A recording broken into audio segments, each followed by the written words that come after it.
Orthodox Church of the East Coast of the USA. And so we're very grateful for him taking time out of what is a busy life to come and present on his church. And he's going to give a presentation, and then I expect there will be time for some questions. So welcome and thank you very much indeed. Thank you. Good afternoon. Just turn the microphone on.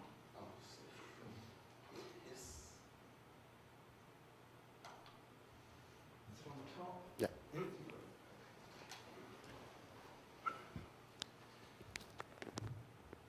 Good afternoon, and thank you for inviting me. It's my pleasure to be here. And it's indeed a privilege for me also to be able to say a few words about our church, my own church.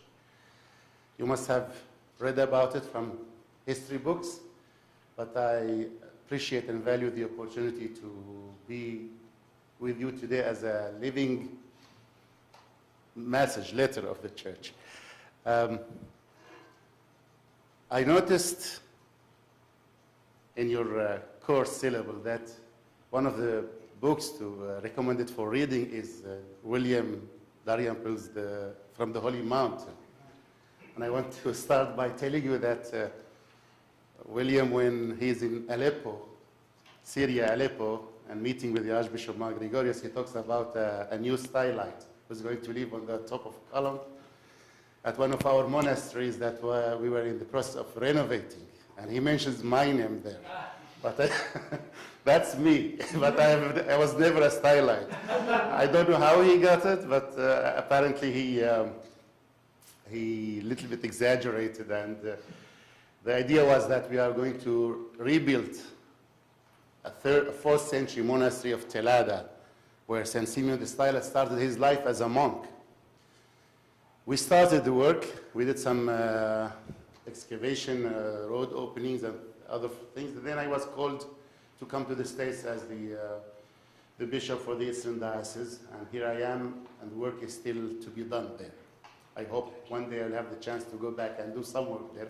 Maybe not permanently, but I'd like to go and be able to be part of that great tradition of monasticism. What I would like to say today to you is a few remarks about our church, especially the current affairs of the church, where we live, what we do. We always introduce ourselves as the Syriac or the Syrian Orthodox Church of Antioch. We are a member of the family of the Oriental Orthodox churches. With us in full communion are the Coptic Orthodox, the Armenian Orthodox, the Ethiopian Orthodox, and our church in India, in its both parts. Unfortunately, now it's divided into 2 parts in India. The headquarters of our patriarch traditionally was in Antioch, which is today a town, a beautiful town in South Turkey, not far from the Syrian border, but historically it used to be the capital of Syria. And our association with the lands of Syria or Aram, the historical one, we gave our name to those lands, and we are identified with it. And in order for us not to be confused with the current country of Syria, we were forced to do some modification to our name, or at least to use a parallel name, which is the Syriac Orthodox. Some people tell us Syriac is only for the language, this and that, but sometimes we are forced to use it so that people do not confuse us with the Syrian people of Syria, who used to be, majority used to be member of the church, but now they are mostly Muslims. Christians are less than 10% in Syria.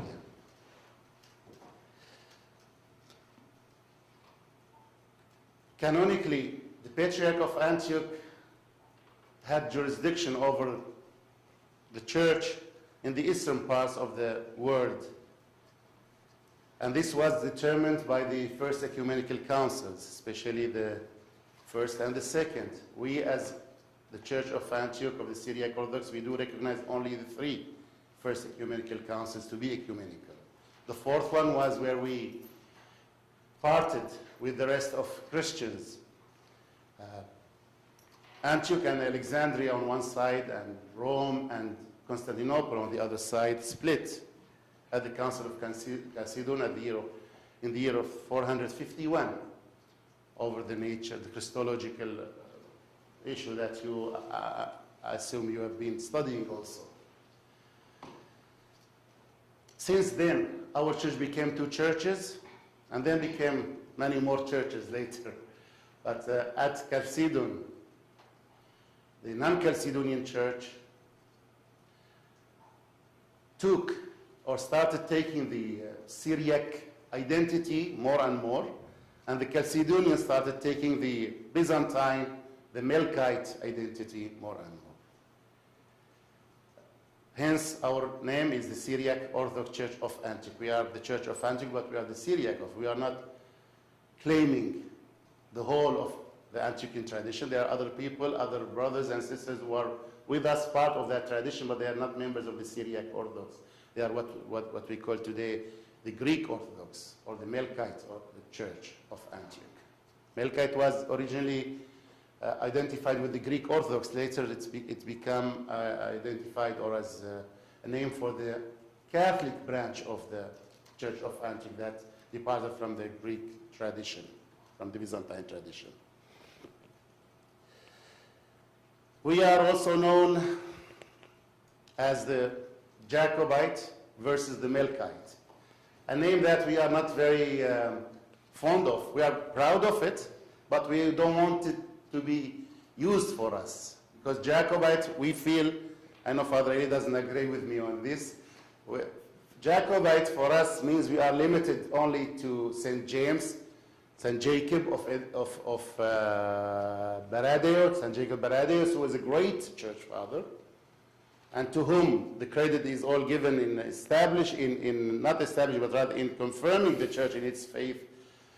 A remarkable man who traveled thousands of miles to confirm the churches, to ordain priests, deacons, and even bishops, that the church may continue during a very difficult time of its history. Our language, and this is again one of our marks as the Syriac Orthodox Church of Antioch, is Aramaic. The dialect we use, we believe, is the purest dialect of Aramaic. It's the Aramaic of Edessa. Edessa being the center of Eastern Christianity. We adopted that dialect early on. We have writings of St. Ephraim from the 4th century are in the same language and dialect. We continue to use it in our churches, but also in some of our homes. Although we use the vernacular Syriac, but we do use it. For example, I have a nephew who is 6 years old, who was born in New Jersey. He speaks Aramaic at home. Now he started going to school. It's becoming more difficult for him, but he still manages to speak Aramaic at home and English outside. In addition to our Aramaic language, we use also local languages in our liturgies. For example, in the States, we use English. We use Arabic. In Turkey, we use Turkish. In India, we use Malayalam, one of the languages of southern India, and so forth.